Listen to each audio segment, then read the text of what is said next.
Hope all is well. Welcome to another edition of Project Impact, but the name may be changing due to this man right here. So we are in the, what would you call this? Kind of a patio area? Patio, Broken Yoke. We're in the patio area of the Broken Yoke. So we're going to try to make these interviews very spontaneous, but at the same time you learn. There may be some chatter in the background, but don't worry about that. We'll get through it. This morning, ladies and gentlemen, I have the opportunity of introducing to some and reintroducing to others Mr. Traco Matthews. Traco is the man, ladies and gentlemen. He is the man. So as you know on these videos, we're just having a conversation, getting to know each other. Traco, tell the people about yourself. Sure, just a little bit about myself. My name is Traco Matthews. I've been here in Bakersfield, California for about 15 years, almost 15 years. 14 and a half years. Yeah, born in Fresno, grew up in Fresno and Sacramento, and so, yeah, Central Valley boy. Yeah, you sound like me, man. I'm a Mercedes, right? Yeah, so that's right. I used to drive through there all the time. And most people just drive through Mercedes. But yeah, Mercedes, Fresno, Bakersfield, and it sounds like you in Fresno. Yes, sir. Fresno, Sacramento. Yep. And back to Bakersfield. Yeah, I spent a little time in Sacramento myself when I love that community, man. Yeah. Absolutely wonderful community. Well, tell the people about what you do professionally here, your academic background. Yeah. You know, it's a little loud. We may move the camera. We may need to get a little closer because of the noise. But tell them about yourself.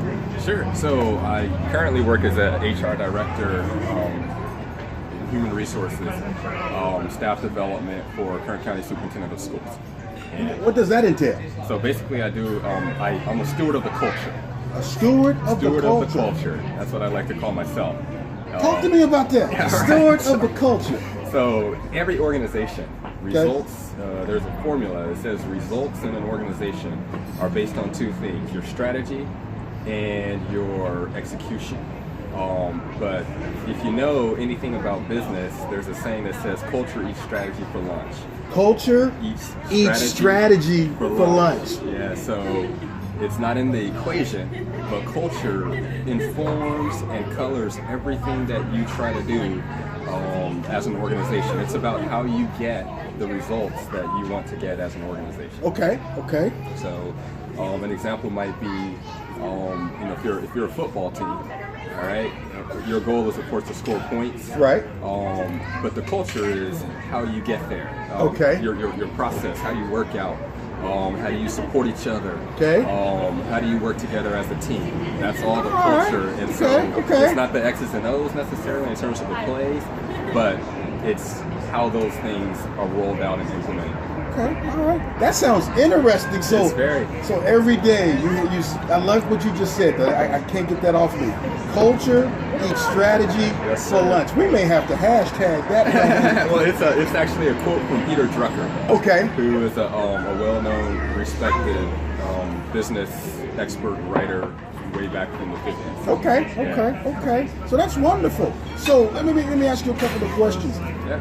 When you're dealing with people, in an organization or personally, what are some of the things you're looking for to increase productivity or relationships, being an HR person? Sure. So every manager, every leader is going to have every leader is going to have their kind of their core things that they are looking for. Okay.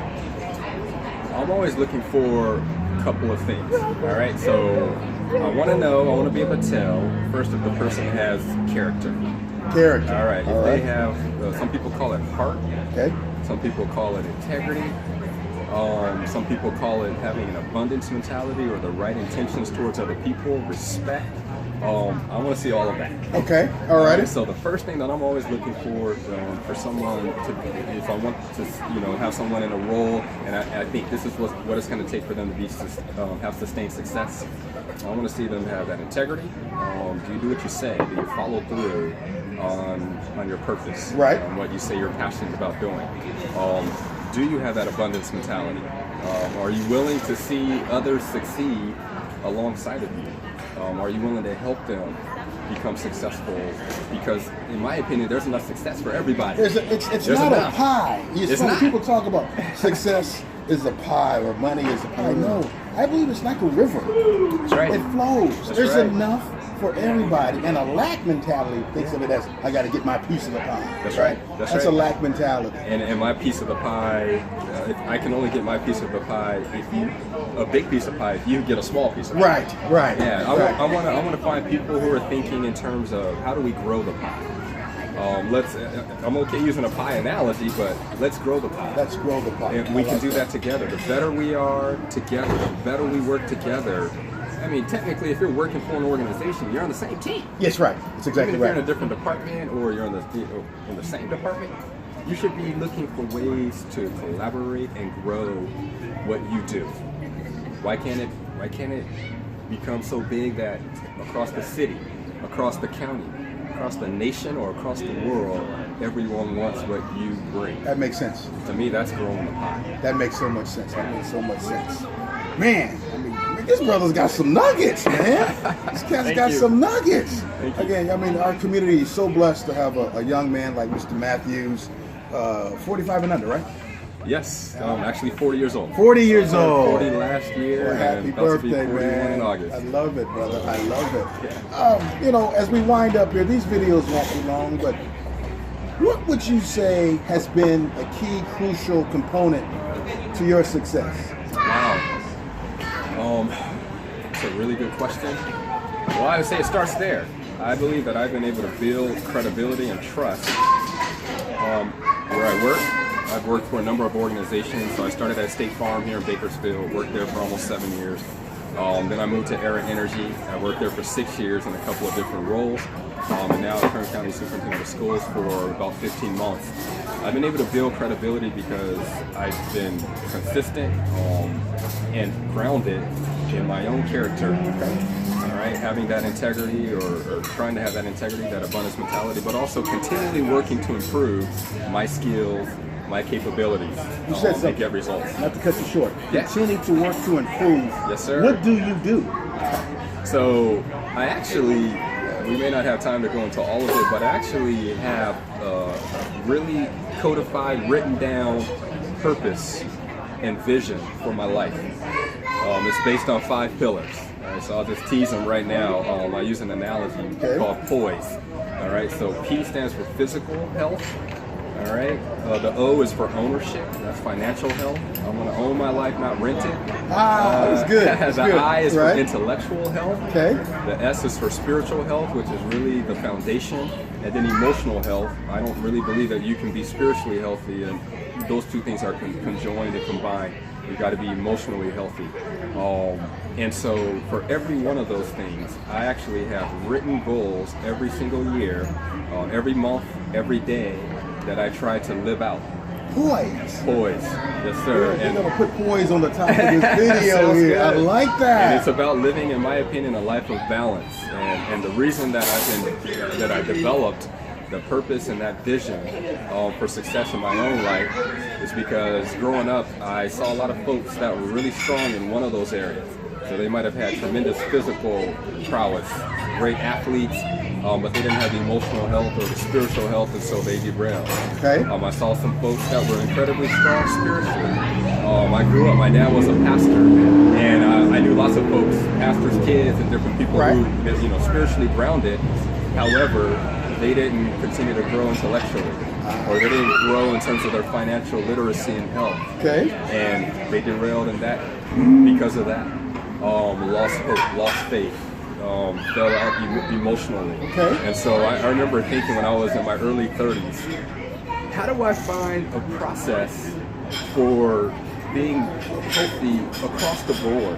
That's the only way that I can find sustained success in my own life. When I'm 80, what am I going to look back on in terms of my legacy personally and say, I'm proud of this?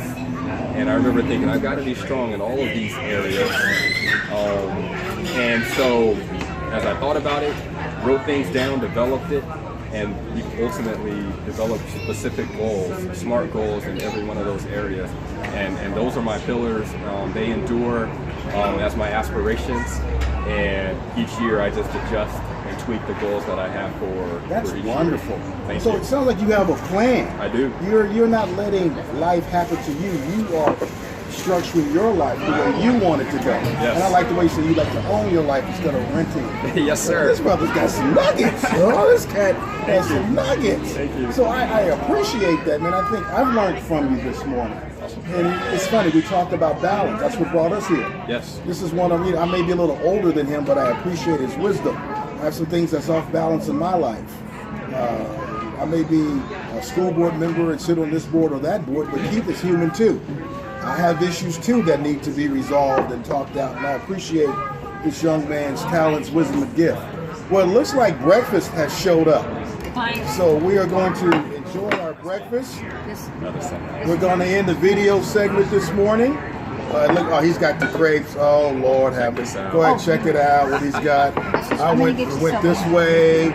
So we appreciate you listening. If you like the video, click like. We're going to be trying to do more and more of these with people like Traco that add value to all of our lives. So again, thank you so much, man. I appreciate it. Thanks for having me on. Thanks. My pleasure. Let's enjoy this breakfast. Yes, sir. And let's have some additional conversation. We'll do. All right. Bye care. for now. Peace. Did I get him wrong?